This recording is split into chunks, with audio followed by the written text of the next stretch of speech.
55 इंसान, 55 जिंदगियां जान से चले गईं। दर्जनों घराने ऐसे हैं जिनके लिए ज़िंदगी अब कभी पहले जैसी नहीं रहेगी। एक ऐसा हादसा जिससे शायद बचाया जा सकता था इन 55 इंसानों को। और इसके लिए हुकूमत को करना क्या था?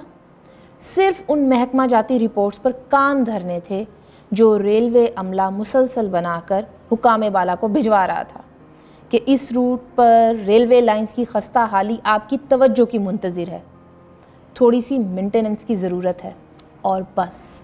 लेकिन ये बेहिस, ढीठ और निकम्मी हुकूमत जो इनसेंसिटिव होने के साथ साथ अपने टैलेंट पर नहायत मुतमईन और बहुत कॉन्फिडेंट है, ये समझते हैं कि खोखले नारों, बेतुके बयानात और घिसी पिटी तकारीर से हर चीज़ मेकअप हो सकती है, फिर चाहे वो 55 इंसानी जिंदगियां ही क्यों ना हों। ये है खुलासा इस हुकूमत का, जिसमें इखलाकी जुर्रत तो नाम को नहीं है और जिसका हर वज़ीर, हर मुशीर, हर तर्जुमान बेहिसी और ढिठाई में अपनी ही कैबिनेट के किसी दूसरे वज़ीर मुशीर से मुकाबला कर रहा है। रेलवे हादसा होता है, लोग अपने प्यारों के बिछड़ जाने और ज़ख्मी होने पर बेहाल हैं और इस निकम्मी हुकूमत का एक चेहरा फिरदौस ऐवान साहिबा सामने तशरीफ़ लाती हैं, खुदा का शुक्र अदा कर रही हैं कि ये साल का पहला बड़ा हादसा है।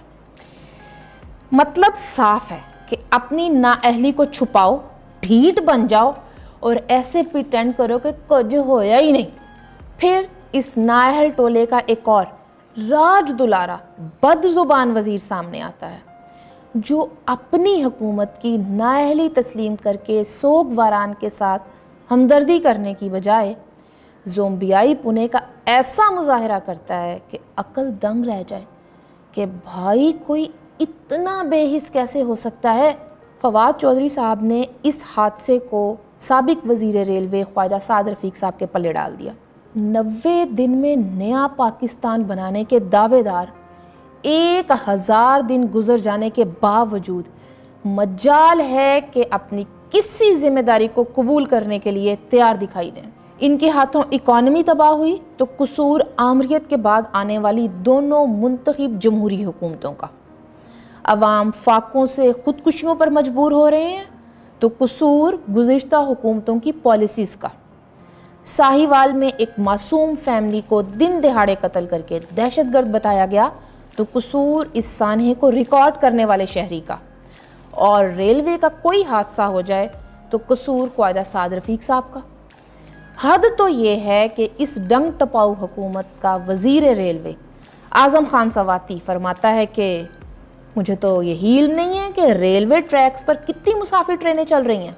जी, ये वही शख्स हैं जिन्हें पीटीआई ने अपनी शशमाही तब्दीली वजारत पॉलिसी के तहत अब रेलवे सौंप दी है। ये वही रेलवे है जहां पर एक ट्रेन डीरेल होने पर खान साहब कंटेनर पर चढ़कर चीखा करते थे कि जमहूरियत का हुस्न है, वज़ीर रिज़ाइन कर जाए। और अब यू टर्न्स का ये सर्कस रचाने वाले कहते हैं कि हमारे रिज़ाइन करने से अगर जाने वाले वापस आ सकते हैं तो हम इस्तीफ़ा दे देते।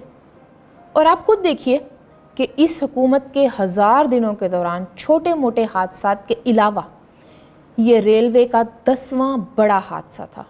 गुज़िश्ता 2 बरसों के दौरान 5वां बड़ा हादसा, जिनमें लगभग 250 के करीब इंसान अपनी जानों से जा चुके। रहीम यार खान हादसा, रोड़ी हादसा, शेखुपुरा हादसा, शब कदर हादसा, ढेरकी हादसा।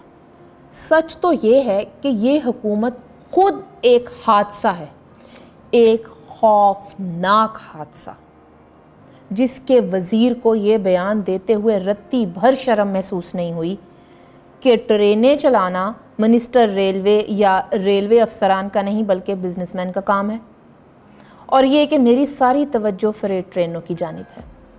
तो भैया अर्ज़ सिर्फ इतनी है कि अगर फ्रेट ट्रेनों पर मिनिस्टर रेलवे की दस्तरस इतनी गहरी होती तो शेख रशीद साहब आज भी किसी स्लीपर बोगी में बैठे हुए सिगार पी रहे होते।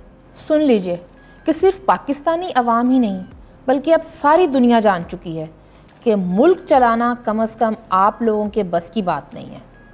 आपका काम है तो सिर्फ इतना कि कोई मौका हाथ से जाने ना दें, ये साबित करने का कि आपका टोला कितना इनसेंसिटिव और कितना मुतमईन ढीठ है।